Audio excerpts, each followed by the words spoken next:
Olá, meus irmãos, que a paz do Senhor esteja com vocês. Esta é a nossa 11ª aula sobre dízimos, as riquezas de Deus. E hoje nós vamos abrir a nossa Bíblia no livro de Neemias, capítulo de número 13, versículo do número 10 até o número 13. Livro de Neemias, capítulo de número 13, é o último capítulo, versículo de número 10 até o 13. Assim diz o Senhor: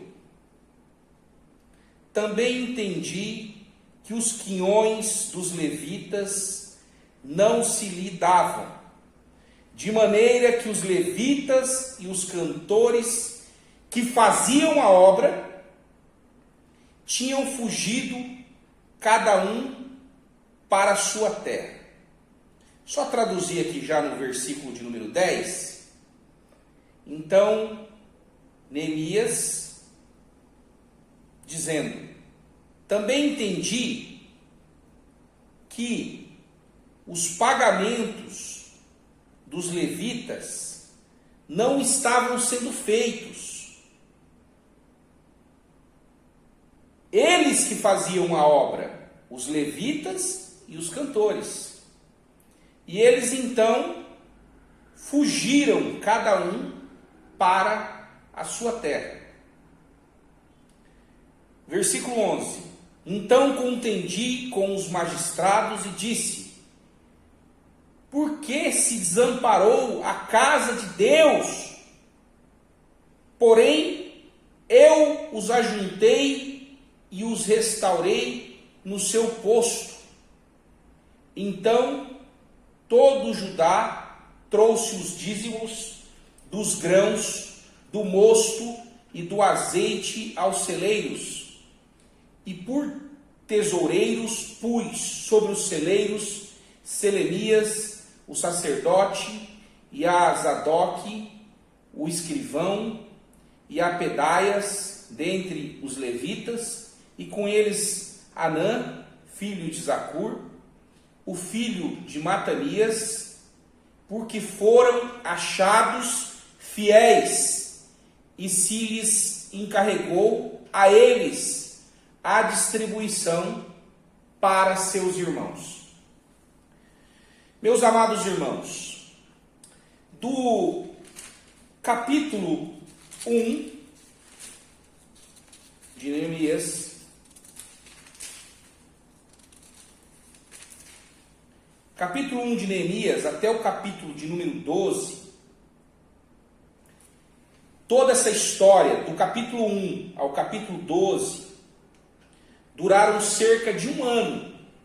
Ontem nós falamos que Neemias fez toda a reforma de Jerusalém, restaurou Jerusalém, colocou Jerusalém para funcionar de novo, linda, maravilhosa, colocou a ordem, estabeleceu o dízimo.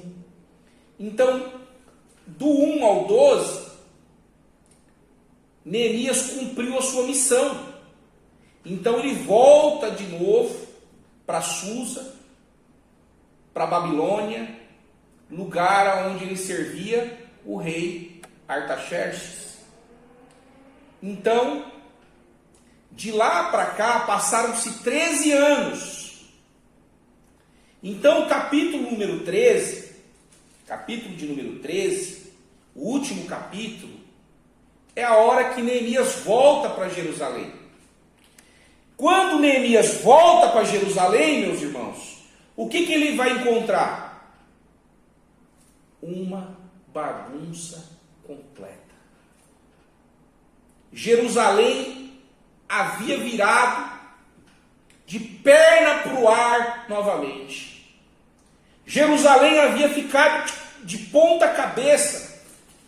Em pouco tempo, o povo começou a negligenciar, o povo começou a fazer tudo errado, Você vai perceber aí no livro, né, de Neemias capítulo 13, versículo 7, que vai dizer assim, ó: e voltando a Jerusalém, compreendi o mal que Eliasibe fizera para Tobias, fazendo-lhe uma câmara no pátio da casa de Deus, o que muito me desagradou, de sorte que lancei todos os móveis da casa de Tobias fora da câmara, e ordenando eu purificar a câmara, e tornei a trazer para ali os utensílios da casa de Deus, com as ofertas de alimentos e o incenso.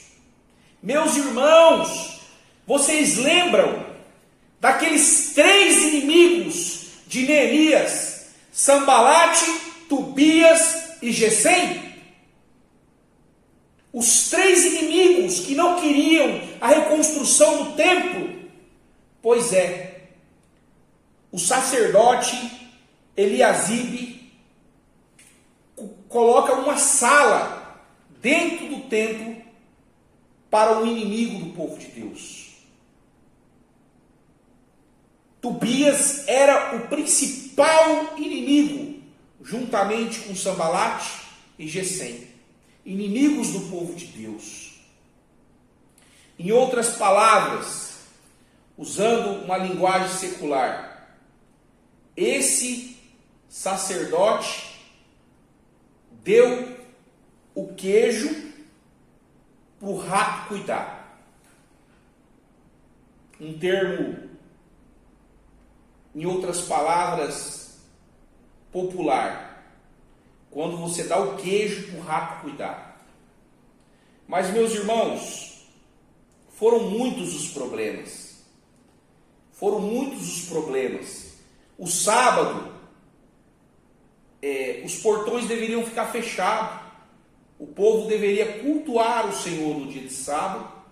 E o povo estava trabalhando no sábado. Os portões estavam abertos. Começou a acontecer casamento misto. O povo já não entregava mais o dízimo na casa do Senhor. Meus amados irmãos, virou uma bagunça Jerusalém. E eu quero aqui refletir com vocês. Daqui de Gênesis a Apocalipse, Deus oferece ordem, leis, normas, caminhos, direções para que o homem seja feliz. E eu quero terminar essa aula dizendo que toda vez que nós somos negligentes, toda vez que nós somos omissos, nós vamos viver o deserto.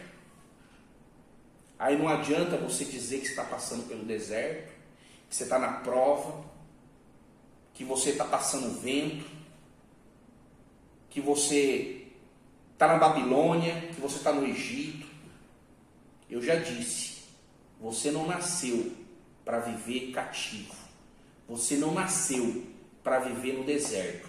Você não nasceu para viver na Babilônia. Você não nasceu para viver na prova, meu irmão. Coloca isso na sua cabeça. Você não nasceu para viver eternamente na prova. Essa não é a vontade de Deus. Nunca foi a vontade de Deus. Mas se você anda na desobediência, você está na prova, você está no deserto, você vive chorando engano. Por quê? Porque alguma coisa está errada. Porque Deus é fiel. Quem não gostaria de ter um Neemias na sua igreja? Nós deveríamos, todos nós, ser como Neemias. Todos nós devemos ajudar o nosso pastor como Neemias. Todas as empresas querem ter Neemias. Você acha que o rei Artaxerxes não queria ter Neemias do seu lado? Quem não quer ter Neemias perto? Neemias, quando Neemias chega, a mudança acontece. Pessoas como Neemias, quando elas chegam, o lugar nunca vai ser o mesmo. E é assim que você tem que ser, meu irmão. Não foi o próprio Jesus que disse que nós somos a luz do mundo e o sal da terra? Quando você chega num lugar, o lugar tem que mudar, o lugar tem que melhorar, o lugar tem que florescer, o lugar tem que progredir. É a palavra de Deus. Não importa onde você mora, a tua casa tem que ser melhor com a presença de Deus. A sua casa tem que ser melhor, porque você é a luz do mundo e sal da terra. Aonde você colocar a sua mão, as coisas têm que acontecer, têm que mudar, porque você é a luz do mundo e sal da terra. Na empresa onde você for trabalhar, as coisas têm que acontecer, porque você é a luz do mundo, você é sal da terra. Nós precisamos ser como Neemias. Neemias volta e ele de novo vai restabelecer o dízimo. Por quê, meus irmãos? Por quê? Porque ele sabe que a humanidade, o povo, sem os homens de Deus, sem as mulheres de Deus que servem a Deus, meus irmãos, é decadência na certa,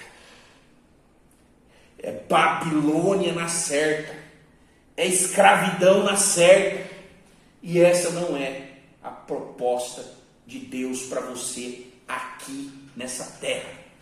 Não se conforme, seja como Neemias, que aonde você chega, tudo se transforma. Essa é a nossa 11ª aula. Que Deus te abençoe e até a nossa próxima aula com a graça de Deus.